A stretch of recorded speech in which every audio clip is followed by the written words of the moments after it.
But the BC Civil Liberties Association is one of those organizations that remind us that there's democracy not only at the top in government, but also democracy on the streets. They're a wonderful organization. So it's my real distinct pleasure to introduce Jason Gratl from the BC Civil Liberties Association.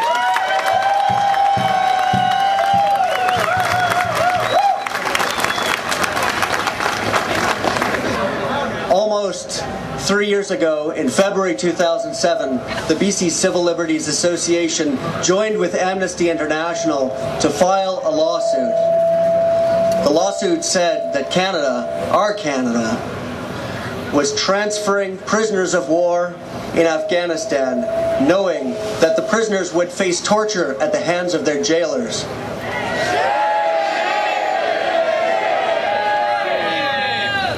We said that Canada, our Canada,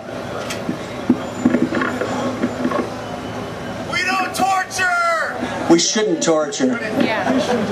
The lawsuit said that Canada, our Canada, had turned a blind eye to torture. That Canada had ignored the ongoing reports from the United Nations speaking of common and widespread practice of torture in Afghani prisons. That Canada had ignored the reports from the Afghan Independent Human Rights Commission speaking of hundreds of individual accounts of torture in Afghan prisons, and that Canada had ignored the reports from Afghanistan's own army forces acknowledging tacitly that torture was occurring in those prisons.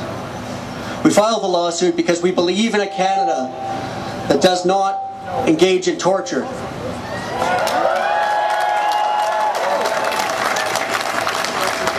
A Canada that does not only forbear from torture, but will distance itself from any foreign power that slips into inhumanity. A Canada that shows mercy to prisoners of war, as it is sworn to do in the Geneva Convention and in the UN Conventions on Torture. When we filed the lawsuit, we were realists. We did not expect the Minister of Defense to come clean immediately. But what we did not expect was a relentless attack. It began with a personal attack on the messengers. They said we were terrorist sympathizers.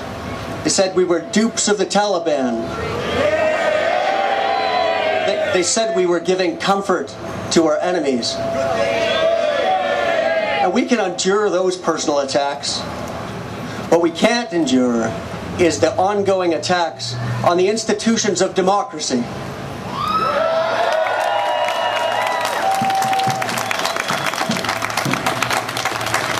The first attack on democracy came in the form of an attack on the media. The media was described as biased, as selectively presenting the evidence of torture in Afghan jails. That was wrong.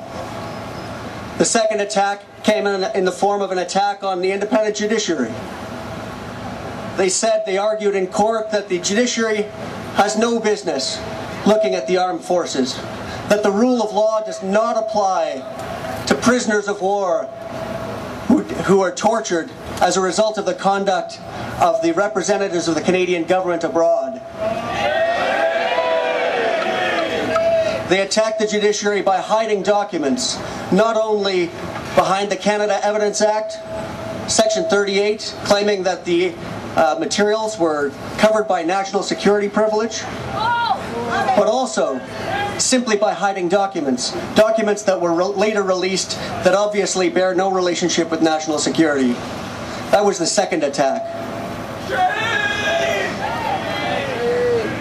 And the third attack was perhaps the worst. That was the attack on Parliament itself. Not only this prorogue that has captured the imagination of Democrats throughout Canada, but also in the committee system, where the truth is ground out bit by bit through our party system. We see here today representatives from all parties. Liberals, New Democrats, Greens, disgruntled Conservatives who are loyal to the democratic values of Canada.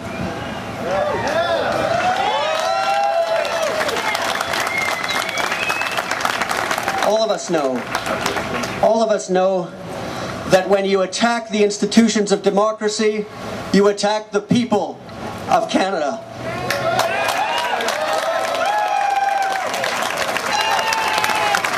Jason Gratl, everybody!